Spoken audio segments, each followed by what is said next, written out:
mgh होता है, mgh होता है पोटेंशियल एनर्जी का, और पावर का फॉर्मूला होता है mgh/t। इतने फॉर्मूला पे सवाल रहता है। टोटल का टोटल P बराबर mv, kinetic energy half mv square, kinetic energy p square by 2m, potential energy mgh, और power is equal to mgh/t। इतना फॉर्मूला पे एक सवाल नहीं रहे तो समझ लीजिए कि हमारी तकदीर खराब है, इसीलिए इस पर सवाल नहीं पूछे गए। ठीक है, इतने पर से एक सवाल रहबे करेगा, ये फिक्स है, होना ही चाहिए। नहीं भी रह सकता है क्योंकि कुछ कुछ सेट में ऐसा देखा गया कि नहीं भी पूछा, कुछ सेट में, मैक्सिमम में यहां से सवाल पूछे गए हैं। अब यहां से सवाल जब पूछे जाएंगे तो पी क्या है आपको पता होगा, अभी तो अंतिम पड़ाव पे है। तो kinetic energy is equal to P square by 2m। इसका सवाल कैसे पूछता है वो भी हम देख लेते हैं। एम और भी दे देगा, आपको पी मांग लेगा तो सर दोनों का वैल्यू दे दीजिए और पी का मान निकाल लीजिए, जैसा कि हमने एक क्वेश्चन कल बताया था। यहां जब आओगे तो कहेगा द्रव्यमान को दुगुना कर देंगे तो ये कितना गुना हो जाएगा, तो ये दुगुना, तो ये दुगुना, ये 2 गुना, वेग को 2 गुना करेगा तो ये 4 गुना हो जाएगा क्योंकि स्क्वायर है। ये 3 गुना करेगा वेग को तो ये 9 गुना हो जाएगा। यहां भी आओगे समवेग को 2 गुना करेगा तो ये 4 गुना हो जाएगा। ये 3 गुना करेगा तो ये 9 गुना हो जाएगा। ये अगर 2 गुना करेगा तो ये आधा हो जाएगा। ये अगर 3 गुना करेगा तो 1/3 गुना हो जाएगा क्योंकि बट्टे में है। ये दुगुना, ये दुगुना, ये दुगुना, ये दुगुना, ये 5 गुना, ये 5 गुना। यहां भी आओगे सर ये टाइम को बढ़ाएगा तो ये घट जाएगा, टाइम को घटाएगा तो ये बढ़ जाएगा। उसी हिसाब से तुमको क्वेश्चन देगा। अगर कहेगा इसको दुगुना कर देंगे, इसको दुगुना कर देंगे तो कहेंगे 2 दूनी 4 गुना हो जाएगा। और जितना गुना हो जाएगा उससे कम एक कम बढ़ जाएगा। जैसे अगर तुमको ये कहता है कि ये दुगुना हो गया तो ये कितना गुना हो जाएगा, तो हम कहेंगे अगर ये दुगुना हो गया तो ये 4 गुना हो जाएगा। 4 गुना, बढ़ जाएगा 3 गुना। इसका प्रॉपरली ध्यान रखना। अब तुम कहेगा मास्टर साहब नहीं समझे, यहां पर बच्चा बड़ा एकदम आराम से पढ़ लेता है 2 गुना 4 गुना मार आंसर। नहीं, यहां रुकना, एकदम रुकना और लास्ट तक क्वेश्चन को पढ़ना। लास्ट तक क्वेश्चन को पढ़ना। कैसे sir? Kinetic energy is equal to half mv square होता है, ये हम मानते हैं, आप भी मानते होंगे। अगर वेग को दुगुना कर दे, वेग को दुगुना कर दे तो काइनेटिक एनर्जी कितना गुना हो जाएगा रे भाई? 4 गुना। ये दुगुना करेंगे स्क्वायर है तो इस साइड आएगा 4 गुना हो जाएगा, 4 गुना हो जाएगा। और अगर कहेगा बढ़ जाएगा कितना गुना, तो बढ़ जाएगा, अगर कहेगा तो 3 गुना बढ़ जाएगा, 3 गुना बढ़ जाएगा। अगर कहेगा हो जाएगा कितना गुना तो 4 गुना, और बढ़ जाएगा कितना गुना तो 3 गुना। इसका प्रॉपरली ध्यान रखना, जो आएगा निकल कर वो हो जाएगा और उससे एक कम बढ़ जाएगा।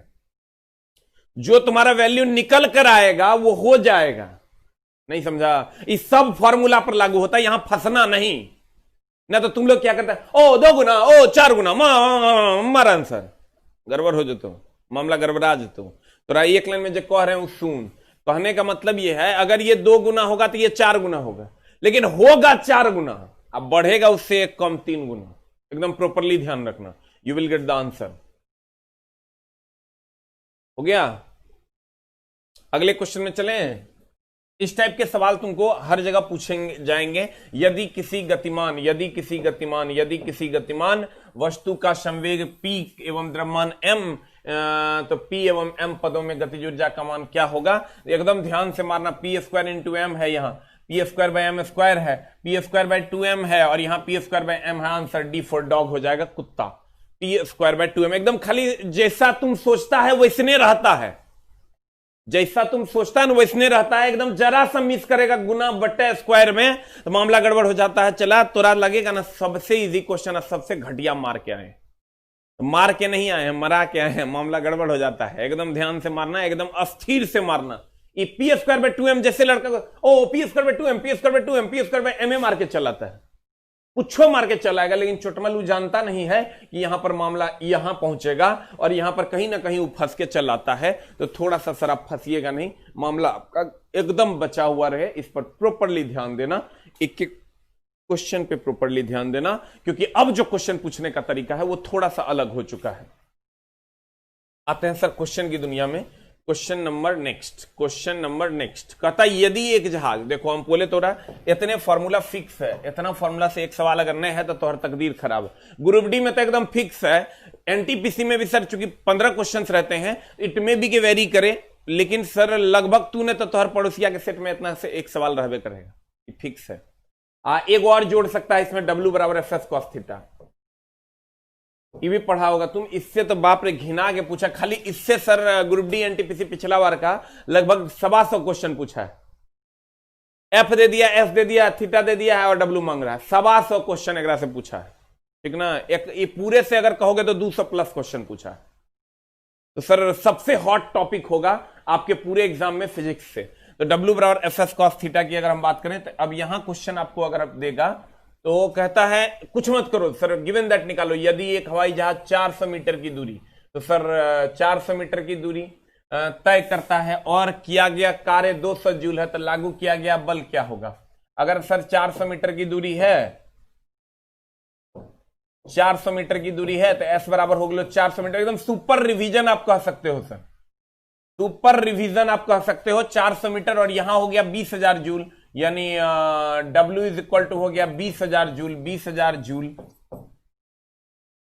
तो किया गया बल का मान F is equal to what? तो तुमको अगर थीटा नहीं दिया हुआ है ना तो अपने मन से थीटा को 0 मान लेना है। अगर नहीं दिया हुआ है, जबरदस्ती नहीं करना है, थीटा को 0 मान लेना है।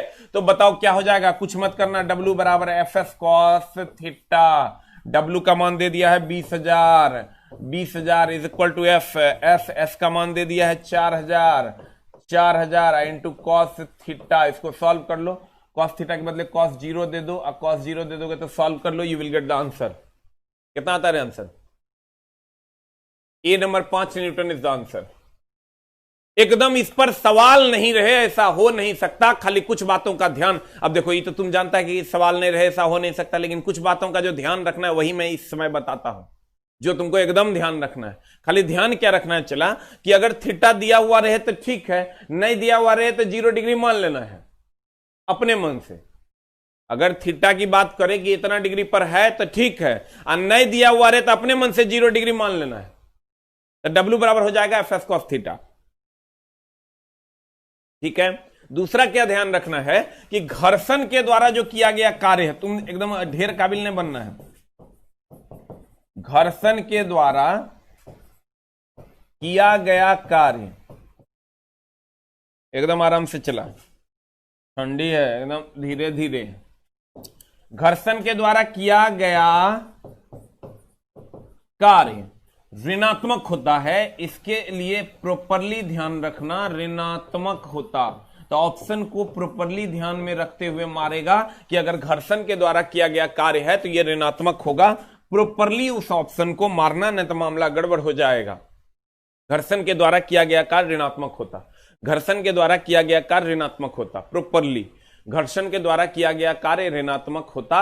ऑप्शन में अगर आ जाए कार्य कितनी होगी और एक पॉजिटिव 150 हो, एक निगेटिव 150 हो, तो अगर घर्षण, इस पर क्वेश्चन पूछे गए हैं सर, तो निगेटिव 150 मारना, पॉजिटिव 150 नहीं मारना अगर घर्षण के द्वारा किया गया कार्य है तो। जल्दी से इसको लिख लो। कुछ लोग कह रहे हैं सर क्यों, कह रहे हैं क्यों? क्योंकि घर्षण के द्वारा किया गया कार्य 180 डिग्री पर होता है, cos 180 - 1 होता है। हो गया। अगले क्वेश्चन पे चलते हैं। अगला क्वेश्चन कहता है कार्य शून्य होने की स्थिति में विस्थापन और लगाए जाने वाले बल के बीच का कोण क्या होगा? सर W बराबर होता है एफ एस कॉस थीटा। हम बोले इस टॉपिक पे सवाल कम से कम 150 पूछा गया है सर, खाली इस फॉर्मूले पे, एकदम इस फॉर्मूले पे सवाल अगर तूने तो तोहर पड़ोसिया के सेट में रहबे करेगा, फिक्स है। कहते हैं चला यदि कार्य शून्य है, ये कब शून्य हो जाएगा? तो कह रहा है की स्थिति में विस्थापन और लगाए जाने वाले बल के बीच का कोण क्या होगा? विस्थापन और लगाए जाने वाले बल के बीच का कोण क्या होगा? तो चला रे कितना डिग्री हो जातो कि 0 हो जातो, ये पूरा 0 हो जातो। तो cos 0 1 होता तो 90 डिग्री हो जाएगा, 0 हो जाएगा। तो यही क्वेश्चन पूछा है, थोड़ा सा घुमा के पूछा, cos 90 हो जाएगा, पूरा टर्म 0, ये पूरा टर्म 0, तो ये 0। आंसर बता क्या होगा? एकदम फिक्स है, इस टॉपिक से सवाल यहां से नहीं रहे ऐसा संभव नहीं है। खूब पूछता है, खाली ध्यान ये रखना है कि अगर थीटा नहीं दिया हुआ रहे तो अपने मन से थीटा 0 डिग्री ले लेना है। और अगर घर्षण के द्वारा किया गया कार्य हो तो ये तुम जानता है W F S cos theta, एक से हम इनकार नहीं करते। नहीं जानता तो ऐसे भी नौकरी नहीं होगा, एकदम कहीं कोई झोल नहीं है। जो फॉर्मूला नहीं जानता वो नौकरी नहीं होगा। लेकिन गुरुजी जो 2 लाइन ऐड कर रहे हैं वही 2 लाइन तेरा मुक्ति के मार्ग है। ये 2 लाइन हम ध्यान में करते हो, जे तू जानवे करता है एकरे से जाएगा तू बोरा में, ठीक ना। जे रास्ता लोग जानता है ना ओकरे से जाता है छेद में, मामला गड़बड़ हो जाता है। कहा जानता है ढेर, हम एक लाइन आज तक सीखे देखे चला अपने कैरियर में, जे ढेर काबिल है ओकरा नौकरी नहीं होना है, ये फिक्स है पहले से। इसे ढेर काबिल ना बनना है और एकदम प्रॉपरली ध्यान देना कि घर्षण के द्वारा किया गया कार्य जब कहेगा तो निगेटिव ऑप्शन में रहेगा, निगेटिव मारना। और अगर थीटा का मान नहीं दिया हुआ रहेगा तो 0 डिग्री ले लेना, प्रॉपरली ध्यान रखना। आ जाए ने क्वेश्चन नंबर नेक्स्ट पर, अगले क्वेश्चन पे चलते हैं। कहता है 15 केजी द्रव्यमान की एक वस्तु, सर एम का मान दे दिया है 15 केजी, एकदम आराम से एम का मान है 15 केजी। द्रव्यमान की एक वस्तु 5 मीटर पर सेकंड के एक समान वेग से, चलो भी का मान दे दिया है 5 मीटर पर सेकंड, एकदम half M V square W, सब टाइप का क्वेश्चन तुम देख लो। अब सब में कहां कहां झोल है वो देखो, बढ़ जाएगा हो जाएगा, निगेटिव पॉजिटिव यही सब ध्यान में रखना होता है, तब सवाल बनेगा। वेग का मान दे दिया 5 मीटर पर सेकंड के समान वेग से गति कर रहा है, तो उस वस्तु में कितनी गतिज ऊर्जा होगी। ये तो एकदम सिंपल क्वेश्चन है और यही पूछता है। एकदम ध्यान रखना, kinetic energy is equal to half M V square पे सवाल नहीं रहे, ऐसा एकदम नहीं के बराबर देखा गया है। काइनेटिक एनर्जी बराबर हाफ एम का मान दे दिया है 15, अब वी स्क्वायर कितना है 15 है, दोनों नहीं 5 है, वेग 5 न है रे। वेग अगर हम बात करें तो वेग तुम्हारा है 5, तो 15 इंटू 5 का स्क्वायर। अब इसको कैलकुलेट कर लो, you will get the answer. कितना आता है बताओ, 187.5। देखो देखो देखो देखो झोल कितना है, 187 मीटर पर सेकंड ऊर्जा है तो जूल होगा। आंसर तो चला 187 जूल होगा, लेकिन यहां 187 दिल है, 187.5 MF दिया हुआ है और यहां 187.5 जूल दिया हुआ है। तो संजोग मनाओ कि पहले ऑप्शन है, इसीलिए थोड़ा झोल नहीं होगा, ना तो यहीं फंसेगा। आंसर हो जो एफ फॉर एप्पल। तो अब कहने का मतलब ये हुआ, ये क्वेश्चन हम इसलिए भी लाए हैं कि बाबू रे लास्ट टाइम में तुम सजग हो जाओ कि अगर सिर्फ ये वैल्यू देखकर आंसर मत मारना, यूनिट का भी प्रॉपरली ध्यान रखना। और हम तो कहेंगे कि ये सवाल बनाने की भी जरूरत नहीं है, अगर मेरे जैसा दुष्ट आदमी रहे तो इस सवाल को हम बनाए भी ना। अब कहोगे कैसे, हम क्या करेंगे, कहेगा गतिज ऊर्जा ना, तो कहेगा गतिज ऊर्जा, तो हम समझ जाएंगे यहां जूल है 187.5 जूल है, यहां 187.5 मीटर सेकंड है। इसका मतलब ये ऑप्शन नहीं होगा, ये ऑप्शन नहीं होगा, दोनों समान है, खाली यूनिट में क्वेश्चन चेक कर रहा है। स्मार्ट आदमी इसको मार के निकल जाएगा, कोई कैलकुलेशन नहीं करेगा, कहीं कोई झोल नहीं। तो अब प्यारे बच्चों, इससे आपने क्या सीखा कि एक बार रिस्क ये लेना कि यूनिट अलग अलग है क्या, नॉन ऑफ दीज ऑप्शन है क्या। अगर है तो तुमको बिना बनाए इस क्वेश्चन से निकल जाना। इस सब ओरिजिनल क्वेश्चन है, मतलब ये हुआ कि अगर यहीं पर नॉन ऑफ दीज रहता, मान लो एक 5वां ऑप्शन मान लेते हैं कि नॉन ऑफ दीज रहता, तो 5वां ऑप्शन नॉन ऑफ दीज रहता तो फिर कहीं कोई झोल नहीं है। अगर 5वां ऑप्शन नॉन ऑफ दीज है तो क्वेश्चन बनाना ही पड़ेगा। अगर क्वेश्चन में सेम ऑप्शन है, सेम वैल्यू है, यूनिट अलग अलग है, तो समझ लेना कि यूनिट का ही गेम है, क्वेश्चन बनाने की जरूरत नहीं है। 187.5 ही आंसर हो जाएगा। क्लियर? आ जाइए इधर, गोंगो नहीं करना है, सीधा क्वेश्चन पे आओ। गतिज ऊर्जा सेम वैल्यू मतलब यूनिट के हिसाब से आंसर मार दो, कहीं कोई झोल नहीं है। आ जाइए इधर सर, अगला क्वेश्चन कहता है एक पोटर, बाप रे इस सवाल को समझो, एमजीएच का और हाफ एम बी स्क्वायर का घिना घिना के पूछता है।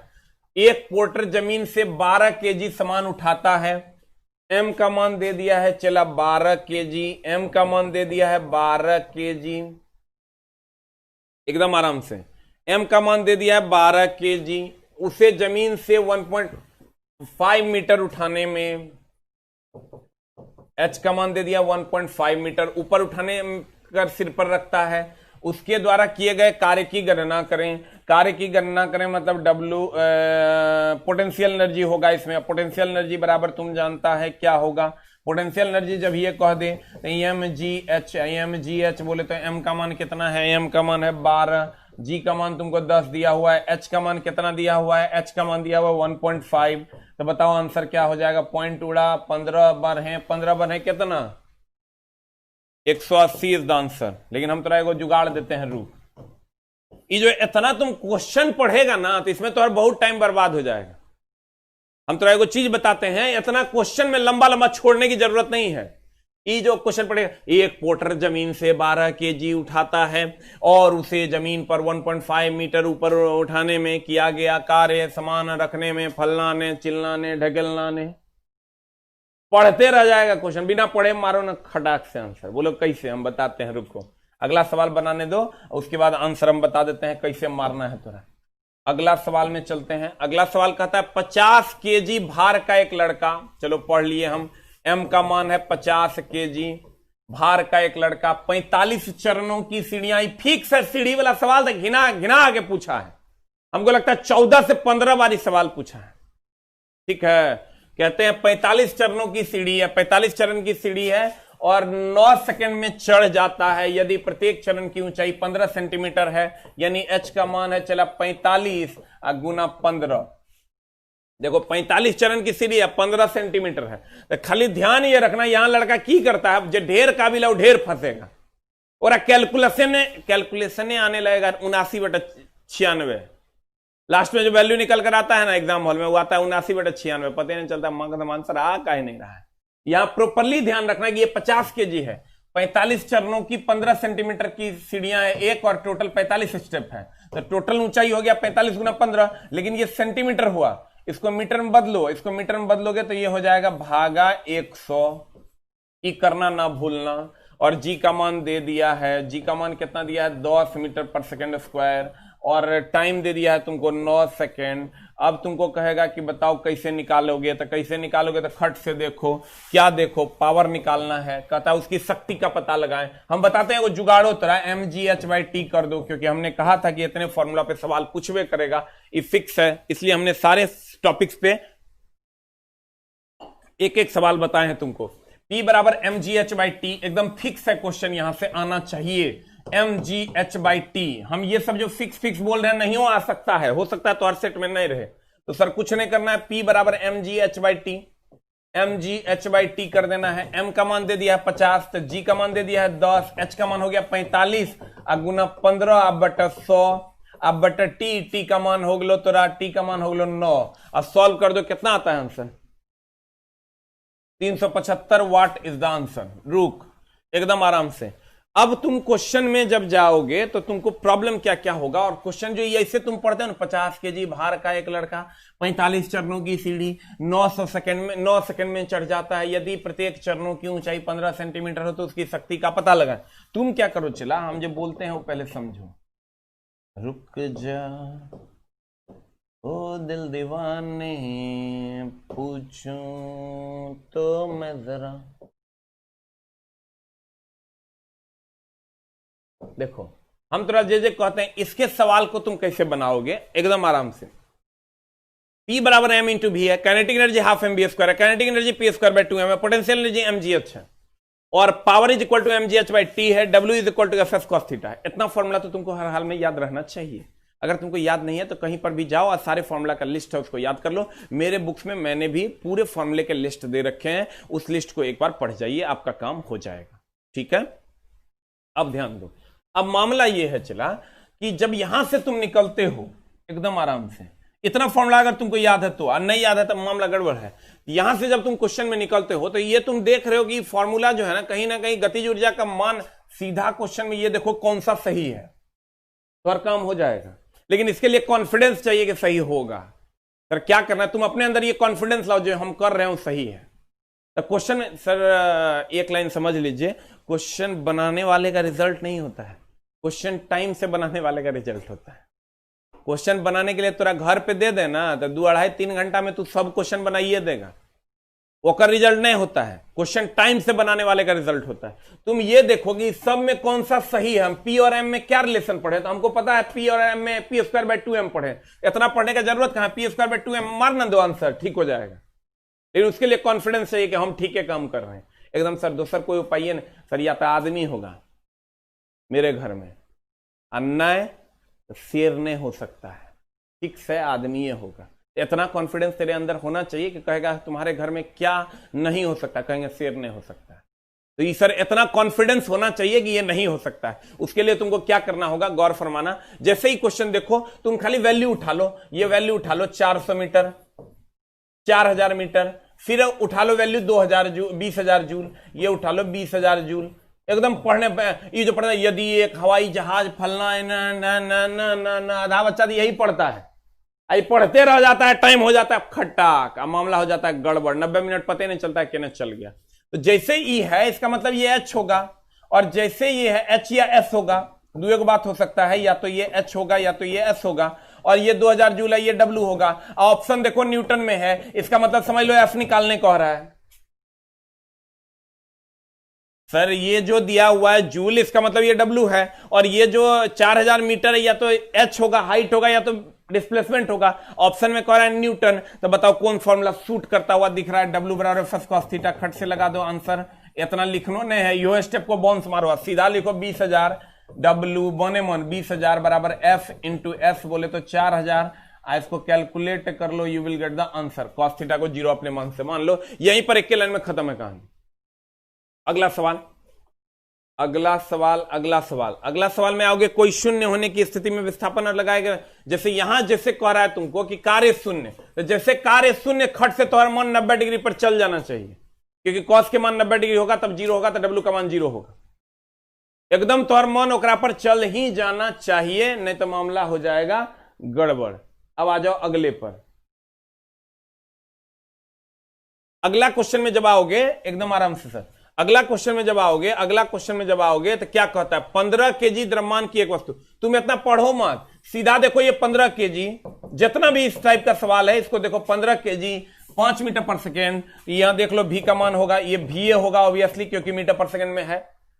और मांग रहा है सर ऑप्शन में, और कोई क्वेश्चन में और कोई डेटा नहीं, और ऑप्शन में सर जूल है, जूल है, जूल है, तो जूल है मतलब जूले में एक मतलब कार्य मांगेगा, कार्य मांगेगा तो सर एम भी से हमको एक को फॉर्मूला पता है, kinetic energy is equal to half M B square, half M B square लगा देंगे और आंसर आ जाएगा। कहीं कोई झोल नहीं है। कहने का मतलब यह है कि क्वेश्चन को इससे से जो पढ़ते हो ना, ये नहीं पढ़ो, मामला ठीक हो जाएगा, तो हर काम हो जाएगा। अगला अगला अगला अगला में चलते हैं। चला, एक पोर्टर जमीन पर, जैसे ये एक पोर्टर जमीन पर ऐसे नहीं पढ़ना है, खट से मारो कि 15 केजी है, 15 केजी है मतलब एम का मान हो गया 15 केजी या 12 केजी, 12 केजी सामान उठाता है, और जमीन से नहीं भाई पढ़ना नहीं है, 1.5 मीटर, एच का मान हो गया 1.5 मीटर। हाँ, सिर पर उठाता है तो ये सब नहीं पढ़ना है। तो हमको कार्य मांग रहा है, ये सब जूल में है, सब जूल में है तो कार्य मांग रहा है, सब जूल में है तो कार्य मांग रहा है। तो देख लो कौन फॉर्मूला लगेगा। खट से एम और एच दिया हुआ है, इसका मतलब एम जी एच लगेगा। एम और एच दिया हुआ है, इसका मतलब क्या लगेगा? एम जी एच लगेगा, लगा दो आंसर आ जाएगा। अगला सवाल हमको दे दिया एम का मान 50 केजी, स्टेप दे दिया 45 चरण, 15 सेंटीमीटर, इसका मतलब हाइट हो जाएगा 45 गुना 15, 45 गुना 15 इस सेंटीमीटर में है, इसको बट्टा में 100 से भाग दे दो तो हर काम हो जाएगा। तो पावर मांग रहा है, सब वाट में है, सब वाट में है, इसका मतलब पावर मांग रहा है, और जी का मान तुमको दिया हुआ है 10 मीटर पर सेकेंड स्क्वायर। तो ये कभी करके देखना है, इतना नहीं, इजी हो जाएगा प्रोसेस। खट से तुम मार देगा 9 सेकंड, ये भी वैल्यू है। टाइम का मान भी दे दिया है तुमको 9 सेकंड, टाइम का मान 9 सेकंड दे दिया। खट से मारो M G H by T, यही तो फॉर्मूले लगेगा पावर का। खट से लगाओ, फट से आंसर ले आओ। लेकिन चला, इसके लिए क्या चाहिए? तो अपन घर के बारे में कुछ नॉलेज होना चाहिए कि हमारे घर में बाघ नहीं रह सकता है, ये कॉन्फिडेंस तो तेरे अंदर होना ही चाहिए, तब तू क्वेश्चन देख के मार पाएगा। और इतना जो तुम लोग पढ़ता है ना, 50 केजी भार का एक लड़का, 45 चरणों की सीढ़ी, तब पढ़ते रह जाएगा, 90 मिनट पता नहीं कहने से भाग जाएगा। तो इसलिए करो क्या, सिर्फ वैल्यू उठाओ और कौन फॉर्मूला सूट करता है वो लगाओ, और you will get the answer man. और एकदम आंसर आएगा न्यूमेरिकल्स का, एकदम तुमको टेंशन लेने की जरूरत नहीं है। अगले में चलते हैं। अगला सवाल तुम्हारे स्क्रीन पे ये रहा। देखिए, हम ये मानते हैं कि सर आपको बहुत सारी चीजें आती है, और क्यों नहीं आएगी, आनी भी चाहिए, क्योंकि इतने दिनों से आप तैयारी कर रहे हैं। लेकिन हम ये भी मानते हैं कि बहुत सारी चीजें जो आ रही है उसमें प्रॉब्लम्स क्रिएट होते हैं जब आप एग्जाम हॉल में बैठते हैं। तो वही प्रॉब्लम को सर रोकना है, और कैसे रोकना है वो आपके सामने है। हम हर क्वेश्चन पे 2 लाइन जो बोलेंगे ना, चला उसी की वैल्यू है जो मेरे पूरे एक्सपीरियंस के दौरान हमको मिली है। कहता है कब कहा जाएगा कि कोई पिंड मुक्त रूप से गिर रहा है? अब देखो, कब कहा जाएगा कि कोई पिंड जो है मुक्त रूप से गिर रहा है? अब मामला क्या है, क्वेश्चन को पढ़ो। कब कहा जाएगा कि कोई पिंड मुक्त रूप से गिरेगा? तो कहता है जब इसका द्रव्यमान अत्यधिक कम हो, जब इसका भार दुगुना हो, जब इस पर केवल गुरुत्व बल कार्य कर रहा हो, जब अत्यधिक ऊंचाई से गिरे। तो जब ये सर ये मुक्त रूप से जो गिरने वाला मामला है ना, एक खानदान में कुछ क्वेश्चन है, अगर देख लो, ये क्वेश्चन पूछता है मुक्त रूप से गिरना, मुक्त रूप से गिरना, इसके खानदान में क्या क्या क्वेश्चन है। मुक्त रूप से जब गिरेगा ना तो जी का मान 0 होता है, और जी का मान 0 नहीं होता, डब्ल्यू का मान भी 0 होता है, यानी भार भी 0 होता है। और मुक्त रूप से गिर रहा है तो कहते हैं हवा हवा हवा हवा का विरोध भी नहीं, हवा का विरोध शून्य, हवा का विरोध अपने मन से मान लेना है शून्य। और जब हवा का विरोध शून्य होगा तो कोई भी बॉडी अगर गिर रहा है, कोई भी बॉडी गिर रहा है तो वो नीचे की तरफ गुरुत्व बल के अधीन गिरता है, और गुरुत्व बल या भार बल के अधीन गिरता है। और अगर सर या तो भार बल होगा, नीचे की ओर गिरेगा तो या तो भार बल होगा, या नहीं तो हवा का विरोध होगा नीचे से। ऊपर से जब गिरेगा तो दो बातें हो सकती है, या तो भार बल होगा और नहीं तो हवा का विरोध होगा। चूंकि कह दिया है मुक्त रूप से, इसलिए हवा का विरोध शून्य होगा, इसका मतलब केवल भार बल होगा या गुरुत्व बल होगा, भार बल होगा या गुरुत्व बल होगा।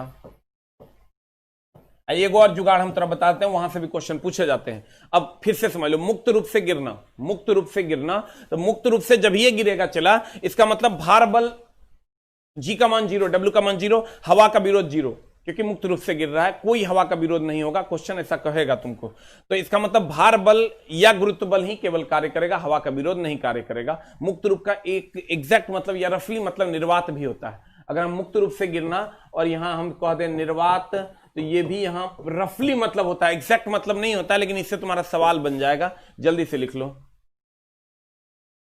जल्दी से लिख लो हो राजा। हो गया,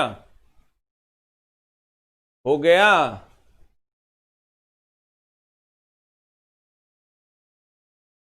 जल्दी लिखें, क्योंकि वीडियो नहीं रहता तो मामला सर इसलिए लिख लिया जाए तो ज्यादा बेहतर है।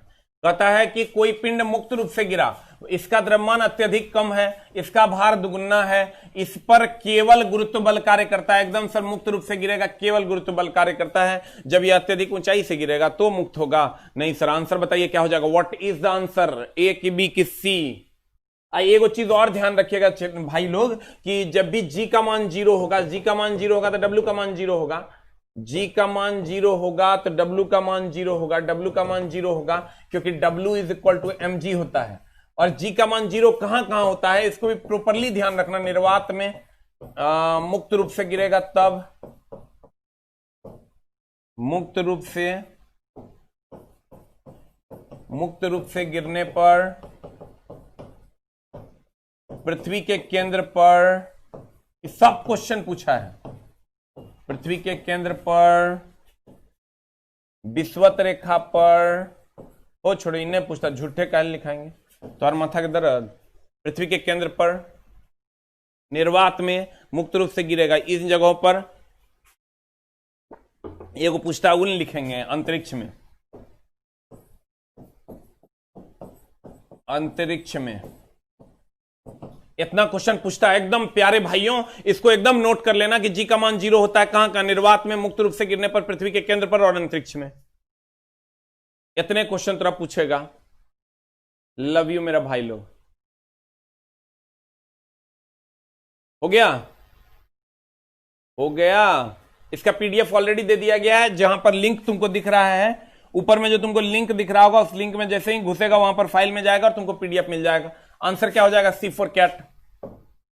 अगला अगला अगला अगला अगला, घूर्णन गति बल के अनुरूप है। जैसे सर दो बातें होती है, एक होता है बल और एक होता है बल आघूर्ण। एक होता है बल और एक होता है बल आघूर्ण। लड़का इसी में कंफ्यूज होता है। बल सर रेखीय गति लाता है, बल कौन गति लाता है, रेखीय गति लाता, बल रेखीय गति लाता, और बल आघूर्ण जो है ये घूर्णन गति लाता, बल आघूर्ण घूर्णन गति लाता। बल रेखीय गति लाएगा, बल किसी वस्तु पर रहेगा ना तो रेखीय, ये ऐसे बल लगा रहे हो और ये रेखीय गति में आएगा, और अगर किसी वस्तु पर तुम बल लगाओ और ये ऐसे से घूम जाएगा तो इसको घूर्णन गति कहते हैं। कोई भी बल लगेगा तो रेखीय गति, जैसे पंखा पर बल आघूर्ण लगता है, जैसे ये क्या बोलते हैं उसको, कोई चीज घूम रहा है तो उस पर बल आघूर्ण लगेगा, और जमीन पर पृथ्वी पर कोई चीज चल रहा है रेखीय गति में तो उस पर बल लगेगा। इसका डिफरेंस एकदम प्रॉपरली ध्यान रखना, ना तो मामला गड़बड़ हो जाएगा। कहता घूर्णक जब ये कह दिया मतलब बल आघूर्ण होगा, कहीं कोई झोल नहीं। कोणीय गति नहीं होगा सर, बल भी नहीं होगा, आंसर हो जाएगा तुम्हारा D4 कुत्ता। बल होगा रेखीय गति, बलाघूर्ण घूर्णन गति। कहता लट्टू इस सर अभिकेंद्र बल और अपकेंद्र बल का क्वेश्चन खूब पूछ रहा है, इसलिए प्रॉपरली ध्यान देना। तुमको अभिकेंद्र बल का क्वेश्चन एकदम रहेगा, रहना भी चाहिए। क्या क्या क्वेश्चन इसके रह सकते हैं हम सारा टॉपिक से रिवाइज कर देंगे तुमको, अभी से लेकर 10 क्लास में लगभग सारे टॉपिक्स तुम्हारे आंखों के सामने होने चाहिए। अभिकेंद्र बल की अगर हम बात करें तो जितना भी तुम्हारा अंदर की ओर लगने वाला बल है, अंदर की ओर लगने वाला बल है, उस सब अभिकेंद्र बल है। अंदर की ओर बल अभिकेंद्र बल। और अगर हम अपकेंद्र बल की बात करें तो बाहर की ओर लगने वाला बल है, इत सब जानता है। अपकेंद्र बल इके नहीं जानत है, अपकेंद्र बल नहीं जानता है तो इस बार नौकरी नहीं होना है। तब अपकेंद्र बल बाहर की ओर लगता है, लेकिन हम इसके लिए ये टॉपिक नहीं लाए हैं, बाहर की ओर लगता। इस टॉपिक को रिवाइज कर लो, हम बोल देते हैं, खाली सुन लो। यहां पर सर जितना भी कहेगा कि वॉशिंग मशीन अपकेंद्र बल पर कार्य करता है, सेंट्रीफ्यूगल पंप अपकेंद्र बल पर कार्य करता है। सबसे ज्यादा जो पूछता है कि दूध से मक्खन का अलग होना अपकेंद्र बल पर कार्य करता है, ये तुमको बहुत अच्छे से पता है। लेकिन यह भी ध्यान रखना कि अपकेंद्र बल एक काल्पनिक बल है। पूरे ब्रह्मांड में एकमात्र बल है अपकेंद्र बल, जो कौन बल है? काल्पनिक बल है।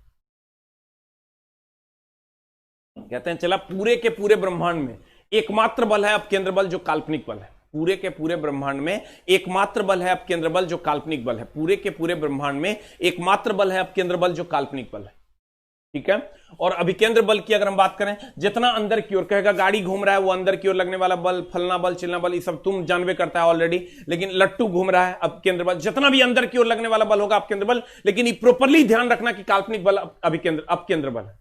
अपकेंद्र बल एक काल्पनिक बल है। अपकेंद्र बल एक काल्पनिक बल है जो बाहर की ओर लगता है। तो कभी कभी यह भी पूछता है कि ये किस नियम की लाज रखने के लिए इस बल की कल्पना की गई? कहेंगे न्यूटन के तीसरे नियम की। ये सब क्वेश्चन आएगा तो करके चल जाएगा। तो सर एक लाइन में एकदम प्रॉपरली ध्यान रखो, अपकेंद्र बल काल्पनिक बल है। और इस बल की कल्पना क्यों की गई? तो कहेंगे न्यूटन के तीसरे नियम की सत्यता को बचाए रखने के लिए। न्यूटन के तीसरे नियम की सत्यता को बचाए रखने के लिए। अब सर बता क्या होगा? लट्टू का घूमना, तो केंद्राभिमुखी इसी को कहते हैं। केंद्राभिमुखी का मतलब अभिकेंद्रीय होता है। लड़का की करता है केंद्राभिमुखी नहीं समझ के वो अपकेंद्र मार देता है, ये कुछ उल्टा करके चल जाता है। तो आंसर हो जाएगा सर केंद्राभिमुखी बल, केंद्राभिमुखी बल, केंद्राभिमुखी बल। और सर बहुत बहुत धन्यवाद कि आप लोग इतना सवेरे उठते हैं और अपनी कक्षा करते हैं। सर आप तो आपके मम्मी पापा को आपको सर धन्यवाद देना चाहिए कि इतने अच्छे संस्कार आपके अंदर सर भरा गया है। वायुमंडलीय दबाव को मापने के लिए सर एक क्वेश्चन इस टाइप का रहवे करता है, फिक्स है। एक क्वेश्चन एकदम फिक्स है। लेक्टोमीटर दूध का, ये सब जानता है। थर्मामीटर शरीर का तापमान। बैरोमीटर और मैनोमीटर में लड़का बड़ा कंफ्यूज करता है, तो इसको देख लो। बैरोमीटर 4 जगह तुम कंफ्यूज करता है। कहां का? बैरोमीटर वायुमंडलीय दाब। एकदम आराम से तोरा लगेगा ना ओहो ई तो हम मारिए देंगे। वायुमंडलीय दाब ओहो ई में तो जाएगा वायुमंडलीय दाब। मैनोमीटर द्रव का दाब, द्रव का दाब। और एक और क्वेश्चन तेरा पूछेगा हाइड्रोमीटर और हाइग्रोमीटर में डिफरेंस, तो ये एकदम ध्यान में रखना। हम तेरा सिखा देते हैं, एक में डाउट नहीं होगा। हाइड्रोमीटर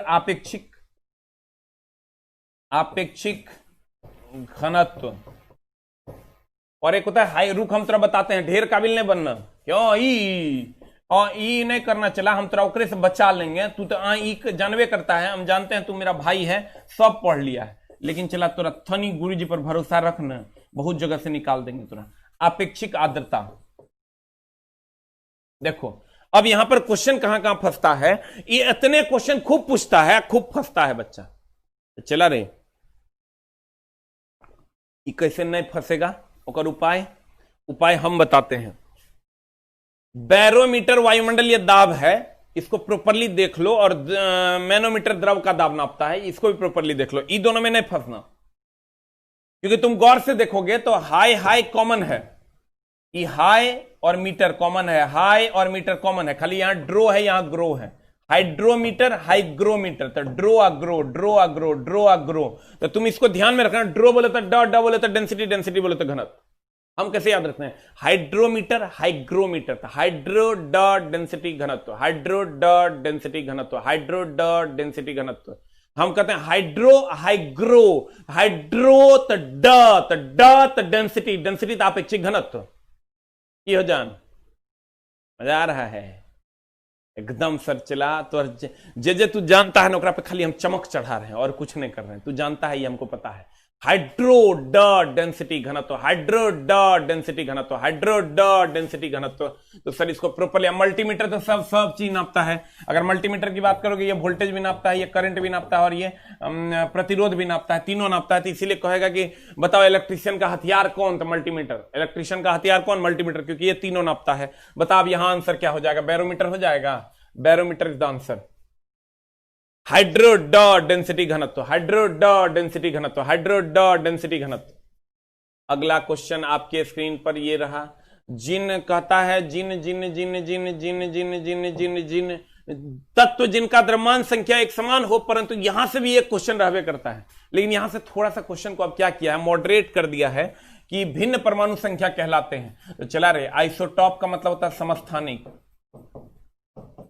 आइसोटॉप समस्थानिक होता है। आइसोटोन समन्यूट्रॉनिक होता है, समन्यूट्रॉनिक। एकरा की किया है ना बोर्ड ने, अब इसको इंग्लिश में दे दिया है। आइसोबार समभारिक होता है। अगर इंग्लिश और हिंदी दोनों ध्यान में रखना तब क्वेश्चन बनेगा। हेलोजन तो जानिए रहा है, fluorine chlorine bromine iodine astatine, fluorine chlorine bromine iodine और स्टेटीन। अभी शाम वाला क्लास में सर 2-3 दिन से हम लगातार पीरियोडिक टेबल का क्वेश्चन दे रहे हैं, ताकि पीरियोडिक टेबल के जो टफ क्वेश्चन हैं वो तुमको हम शाम वाला 7:30 बजे वाला क्लास में कल भी करवाए थे, परसों भी करवाए थे। तत्व जिनकी द्रव्यमान संख्या समान हो, द्रव्यमान संख्या एक समान है, द्रव्यमान संख्या समान है मतलब संभारिक होगा, तो इसमें कुछ सोचना नहीं, आंसर हो जाएगा बी फॉर बॉल। कहते हैं एक तत्व जिनकी द्रव्यमान संख्या समान हो परंतु परमाणु संख्या अलग अलग हो तो क्या होता है? संभारिक। इस में जानता है, इसी को इंग्लिश में देता है आइसोबार। प्रॉपर्ली ध्यान रखना। आइसोटोन समन्यूट्रॉनिक हो गया, आइसोटॉप समस्थानिक हो गया। समन्यूट्रॉनिक में न्यूट्रॉन समान होगा, संभारिक में भार समान होगा। इस सब जानता था तो इसी का इंग्लिश करके दे दिया है। घबराना नहीं, एक क्वेश्चन यहां से रहेगा। और आइसोटोन्स की अगर हम बात करें तो समस्थानिक होगा। ये को पूछता है आइसोडाइफर, नाम सुना है? आइसोडाइफर, न्यूट्रॉन माइनस प्रोटॉन समान होगा। दो तत्वों में अगर न्यूट्रॉन और प्रोटॉन को घटाओगे तो वो समान होगा, न्यूट्रॉन और प्रोटॉन को घटाओगे तो वो समान होगा। जल्दी से एक बार लव यू बोल दो। हो गया?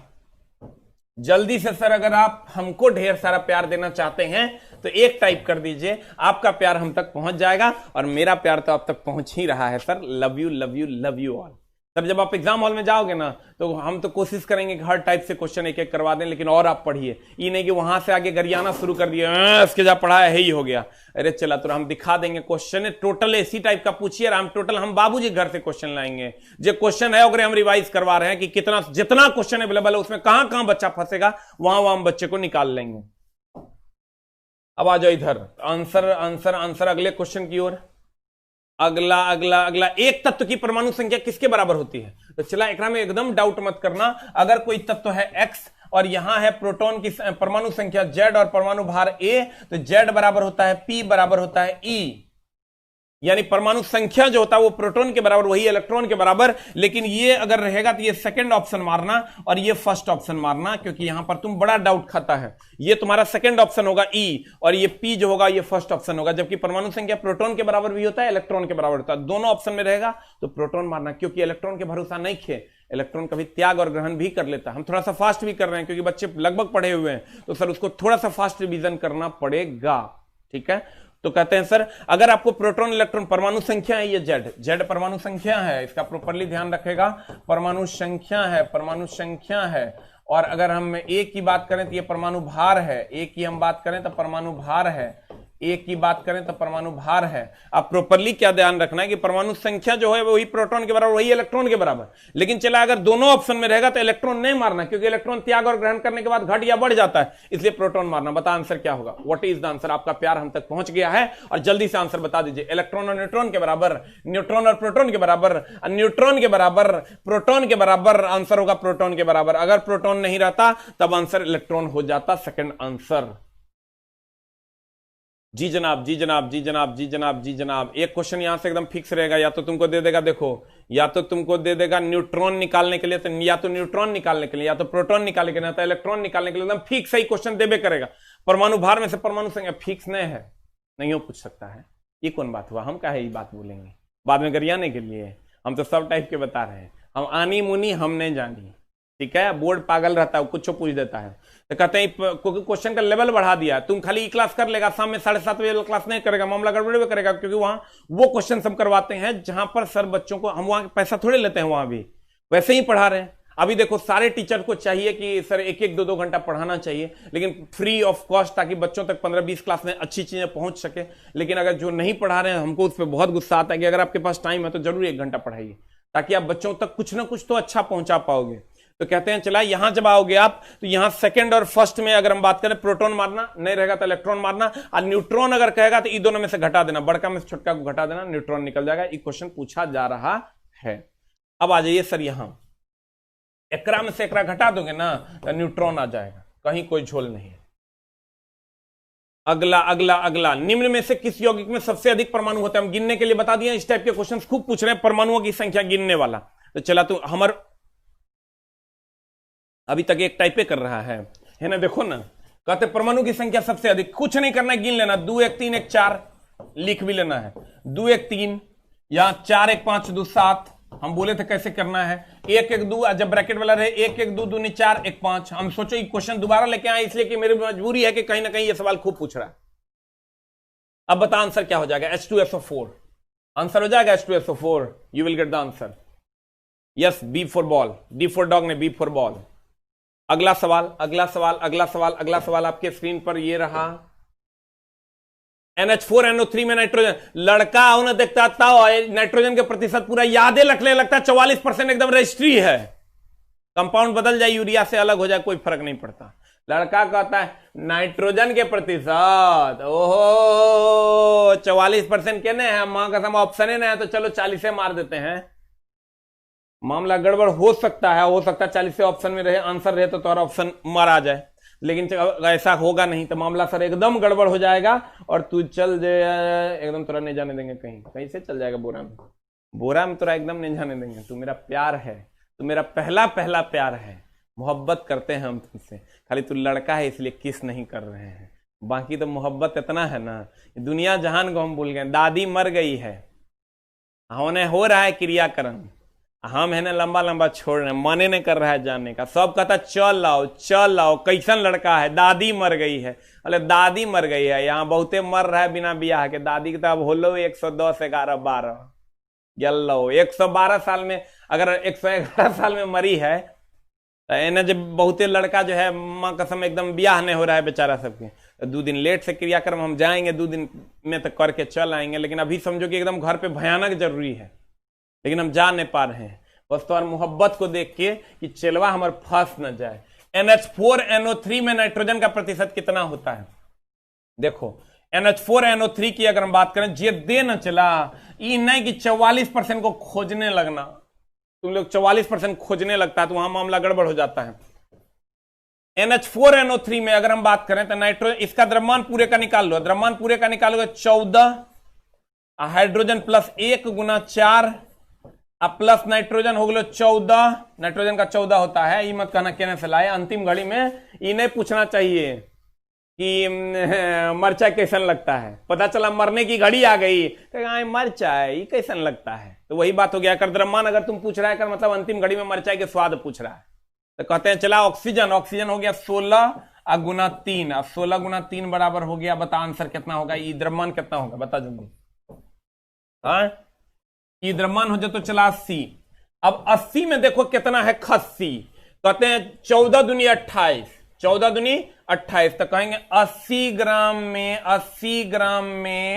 28 ग्राम, इसलिए 1 ग्राम में कितना, इसलिए 1 ग्राम में कितना, तो 28/80, इसलिए 100 ग्राम में कितना, 28/1, 80 गुना 100। सॉल्व कर लो, आंसर कितना आता है? आंसर आएगा 35। 44 खोजेगा ना तो मामला गड़बड़ हो जाएगा। इस टाइप का एक क्वेश्चन पूछ रहा है। क्या करना है, क्या करना है हमारे सोना के, कुछ नहीं करना। NH4NO3 है ना, NH4NO3 का पूरे का द्रव्यमान निकाल लो। अब पूरे का द्रव्यमान कैसे निकालेगा, ये तो हम आनी मुनी हम नहीं जानी, क्योंकि तुम जानी। तो कहते हैं जब द्रव्यमान निकालोगे तो 80 आएगा, तो कहते हैं 80 ग्राम में 28 ग्राम, इसलिए 100 ग्राम में कितना, 28/80 गुना 100, तो तुम एकदम शॉर्टकट में बना लेगा। बताओ कितना आता है? 35।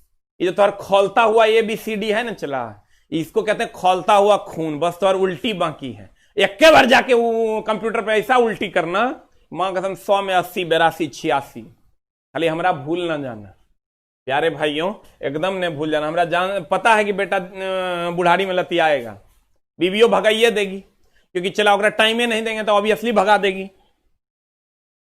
तो गुरुजी कहां जाएंगे, तो गुरुजी स्टेशन स्टेशन बुआएंगे। इसलिए चला हमको भूल ना जाना, हम तो यही समझ रहे हैं कि यही मेरा भाई है, अब धिया पुता नहीं होगा तो हमारा काम चल जाएगा।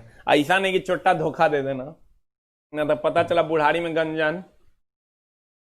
लेकिन हमारा विश्वास है चला हमारा धोखा नहीं देगा। अगला, डैश इलेक्ट्रॉन की संख्या N2 आबंध में। सर ये बंध में जो इलेक्ट्रॉन की संख्या है ना, ये 2-3 को हम थोड़ा जैसे बता देते हैं, सब ध्यान में रखना। N2 का होता है स्ट्रक्चर ऐसा, O2 बोले तो ऐसा, Cl2 बोले तो ऐसा, H2 बोले तो ऐसा। देखो चला, एक अगर बॉन्ड है, अगर एक बॉन्ड है इसका मतलब 2 इलेक्ट्रॉन, अगर 3 बॉन्ड है तो 6 इलेक्ट्रॉन यानी 3 जोड़ा। हम गड़बड़ी नहीं करते ना, ठीक ना, एकदम आराम से, बी कंफर्टेबल। अगर हम कहते हैं चला, अब देखो कुछ कुछ बच्चा अभी सूत के उठिए रहा है, ठीक ना, आराम से उठो। हमारे बाबूजी कहा करते थे, जो सोवत है सो खोवत है, जो जागत है सो पावत है। मारते थे पानी का छिट्टा धाए धाए 4 बजे रात में, जोश लाग। पापा जी एकदम कुछ नहीं कहते थे, आते थे बगल में, आ कहते थे जो सोवत है सो खोवत है, जो जागत है सो पावत है। हम कहते थे केने है पानी ला, हमरा पाना है। उठ जाते थे भगभगा के, ताकि हमको पाने की भूत सवार थी। ये देख रहा है, कुछ कुछ लड़का अभी उठिए रहा है, आराम से उठो, एकदम टेंशन लेने की जरूरत नहीं है, क्योंकि जो सोवत है सो खोवत है, जो जागत है सो पावत है। अब क्या करना है तोरा तू जानेगा। कहते हैं चला कि इलेक्ट्रॉन की संख्या, इलेक्ट्रॉन की संख्या या इलेक्ट्रॉन के जोड़ों की संख्या में फंसना नहीं। अगर जोड़ों की संख्या कहेगा तब कैसे मारेगा। अगर यहां कह देता है इलेक्ट्रॉन की संख्या, तो 1 2 3 है तो 3 दूनी 6 इलेक्ट्रॉन आंसर। अगर इलेक्ट्रॉन के जोड़ों की संख्या कह देता, जोड़ा 3 को न हुआ रे, रे भाई हमर, सोना हमर, सुगा हमर। कहते हैं एकदम आराम से कि कहते हैं इलेक्ट्रॉन की संख्या, इलेक्ट्रॉन की संख्या N2 के आबंध बनाने में भाग लेते हैं। इलेक्ट्रॉन की संख्या N2 के आबंध बनाने में भाग लेते हैं। इलेक्ट्रॉन की संख्या क्या कहते हैं, एक बॉन्ड में 2 गो होता है, 3 गो बॉन्ड में 6 गो। यही जोड़ा कह देता तो तीनों आंसर हो जाता। तुम कहेगा 6 6 6 6 6 6 6, हम याद कर लिए, जबे बोरा में नहीं, जबे बोरा में हम है ना, एकदम नहीं जाने देंगे। आई तुम लोग करेगा क्या जानता है, एग्जाम हॉल से आएगा और 2-4 गो के जो क्वेश्चन नहीं बनेगा, कहेगा देखा इसके जब बोरा में भेज दिया। अरे दानवों, हम की कर रहे हैं, नाच कर रहे हैं। नाच हम नहीं कर रहे हैं, क्वेश्चन नहीं बता रहे हैं। ये तुम समझो कि तुम नहीं बना पाएगा, ये तेरी गलती हो, कहीं ना कहीं तेरा मिस्टेक होगा, और तू रेगुलरिटी मेंटेन नहीं करेगा, इसीलिए ऐसा होगा। हम चला जितना एडमिशन नहीं है ना, जितना हमारे बैच में एडमिशन है उससे कम वैकेंसी है, जितने मेरे पर्सनल बैचेस में एडमिशन है उससे कम वैकेंसी है। तो ऐसा नहीं है कि मेरे पढ़ाने से हो जाएगा सर, प्रॉपरली रेगुलरली कंटिन्यूअसली क्रमबद्ध तरीके से आप पढ़े तब होगा। ऐसा कभी नहीं हो सकता गुरुजी ने पढ़ा दिया और क्वेश्चन बन जाएगा, ये कभी नहीं हो सकता। अगर ऐसा होता तो बोलें जितना एडमिशन है उससे कम वैकेंसी है भारत सरकार की। तो कहीं ना कहीं तुम जान लो कि बहुत ज्यादा रेगुलरिटी मेंटेन करने की जरूरत है, और बहुत ज्यादा हम दोनों प्रयास करेंगे तब जाके नौकरी होनी है। ऐसा नहीं कि इसके जब मंत्र मारेगा तो हर क्वेश्चन बन जाएगा, ऐसा कुछ नहीं होना है। इसलिए ध्यान देना, इलेक्ट्रॉन की संख्या N2 में आबंध बनाने में भाग लेते हैं, तो भाग लेने वाले इलेक्ट्रॉन की संख्या हो जाएगी 6, और अगर कहेगा जोड़ा तो मारना 3। यहां कहेगा इलेक्ट्रॉन तो कहेंगे 2 और जोड़ा तो कहेंगे 1। यहां कहेगा इलेक्ट्रॉन तो कहेंगे 4 और जोड़ा तो कहेगा 2। यहां कहेगा इलेक्ट्रॉन तो कहेंगे 2 और जोड़ा तो कहेगा 1। आहो राजा। अगला क्वेश्चन में चलते हैं। अगला क्वेश्चन में चलते हैं।